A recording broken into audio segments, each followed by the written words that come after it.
Hey, what's up, guys? E aí, galera, beleza?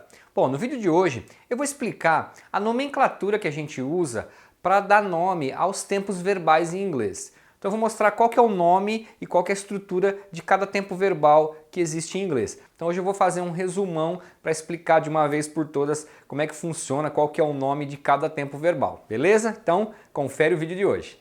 Olha só, amanhã, quarta-feira, dia 1º de agosto, nós vamos disponibilizar o replay do webinário que eu dei semana passada, falando dos 4 passos para você explodir o seu vocabulário em inglês. Então, se você não pôde assistir a semana passada, a gente vai disponibilizar o replay a partir de amanhã por 48 horas. Então, não vai ter desculpa aí para você não aprender esses 4 passos. Então, vamos lá. Nesse vídeo, eu vou mostrar para vocês os nomes dos tempos verbais em inglês e quais as palavras, os verbos que compõem cada tempo verbal. A maioria deles tem mais de uma palavra e então isso gera uma certa confusão. Então em inglês você vai ter tempos simples, tempos perfeitos, tempos contínuos e tempos perfeitos contínuos. Então você tem esses grupos. Então eu vou mostrar primeiro os tempos simples, como é que funciona. Então aqui eu já coloquei para vocês os tempos simples em inglês. Então você tem present, que é o presente, past, passado, future, futuro e conditional, que é o condicional. Para você entender mais fácil, eu vou pegar um verbo de exemplo e colocar esse verbo em todos os tempos verbais que eu vou mostrar aqui hoje. Então eu vou fazer isso com o verbo to go, que é o verbo ir, mas você poderia usar qualquer outro verbo. Então o verbo go no presente, ele pode ser go, sem o to, porque estaria no presente, ou goes, porque a gente sabe que na terceira pessoa do singular existe um S ou ES a mais para indicar o presente. No passado, você vai ter a forma went. No futuro, você vai ter a forma will go. Tá vendo? Então é uma forma que já tem um auxiliar, já é uma forma composta. E no condicional a gente tem a forma would go.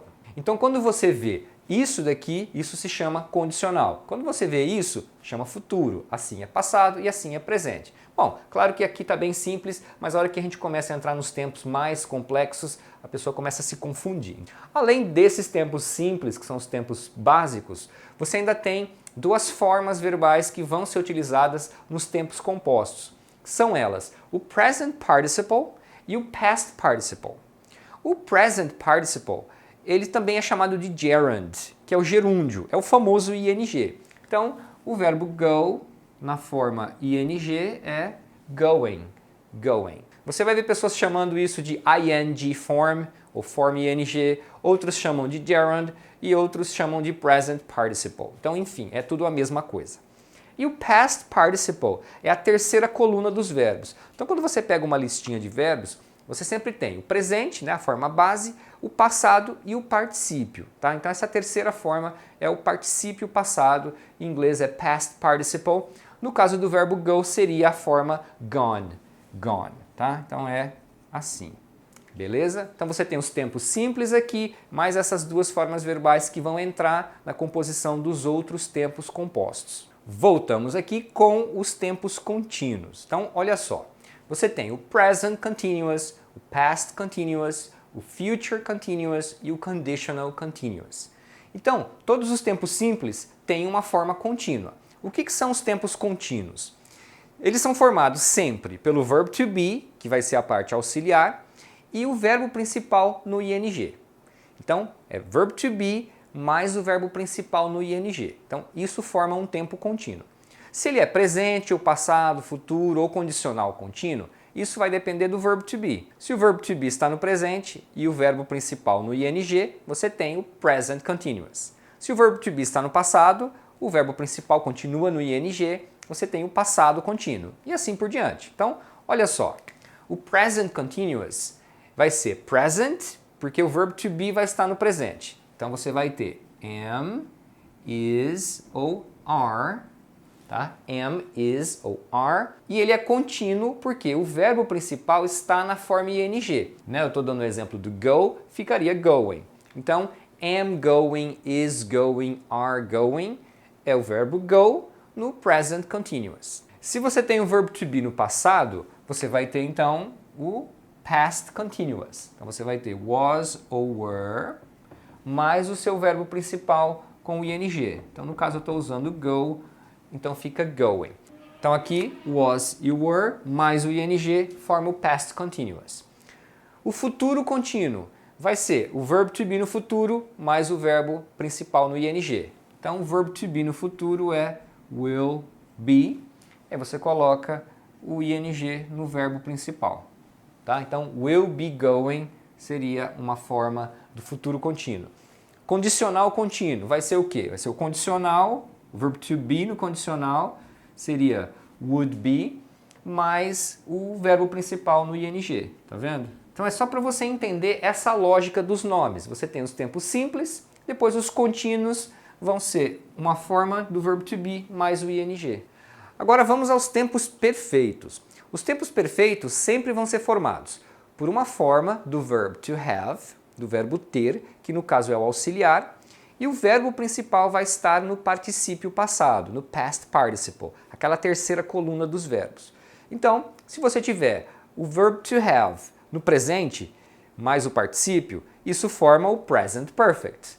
Se você tem o verbo to have no passado, no caso had, mais o particípio, você tem o past perfect e assim por diante. Então, quando o tempo é perfeito, significa que o auxiliar dele é o have e, consequentemente, o verbo tem que estar no particípio. Se ele é present, past, future ou conditional, isso vai na forma do verbo have. Então, por exemplo, present perfect, o auxiliar have tem que estar no presente. Vai ser have ou has. E o verbo principal, obrigatoriamente, tem que estar no particípio, porque é a única forma verbal que vai combinar com o auxiliar have. Então, no caso, eu estou usando o verbo go de exemplo, então a forma do particípio do go é gone. Então, have gone ou has gone é o present perfect. Agora, se for past perfect, o past vai aonde? O passado vai no auxiliar, que é o have. No caso, vai ser had. A forma verbal que combina com have é o particípio. Então, vai ser had gone. Future perfect. Você vai ter o have no futuro. Então, vai ser will have e o verbo principal no particípio, que vai ser gone. Entendeu?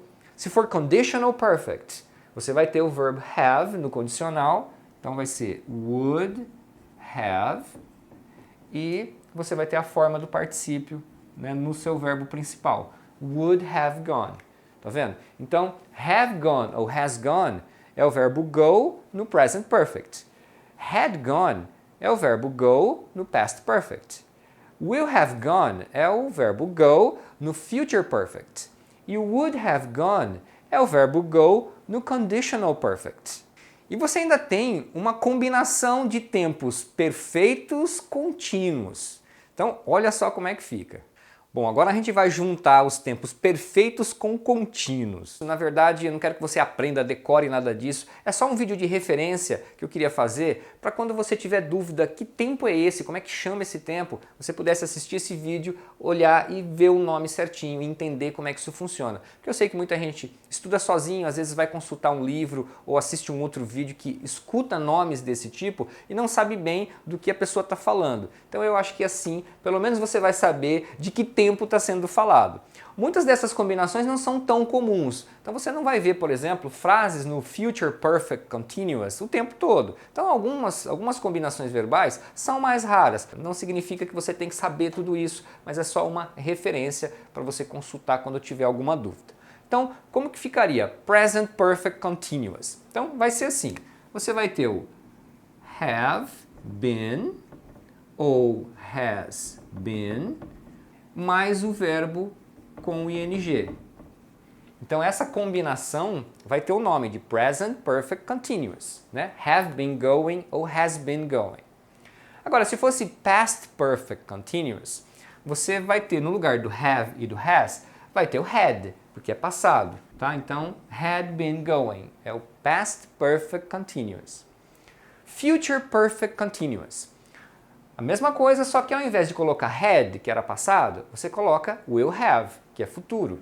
E a mesma coisa com o Conditional Perfect Continuous, que seria o would have been going. Você não vai ver isso com frequência, mas o objetivo é que você entenda os nomes, tá? Porque o tempo é perfeito, porque o tempo é contínuo, porque que o tempo é perfeito e contínuo ao mesmo tempo. E para terminar, eu vou responder uma dúvida que o pessoal deixou quando eu postei aquele vídeo do have been e do has been. Então foi baseado naqueles comentários que eu resolvi fazer esse resumão aqui. Então eu vou responder mais uma dúvida, mas antes não esquece de deixar o seu like aí pra gente e se inscrever no canal caso você ainda não esteja inscrito. No vídeo que eu falei sobre o has been e o have been, eu coloquei como título que eu ia falar sobre o present perfect. Aí muita gente colocou lá, mas isso daí não é present perfect continuous? E ficou essa discussão. Então, olha só, quando você fala I have been here for 3 hours, eu estou dizendo que eu estou aqui há 3 horas.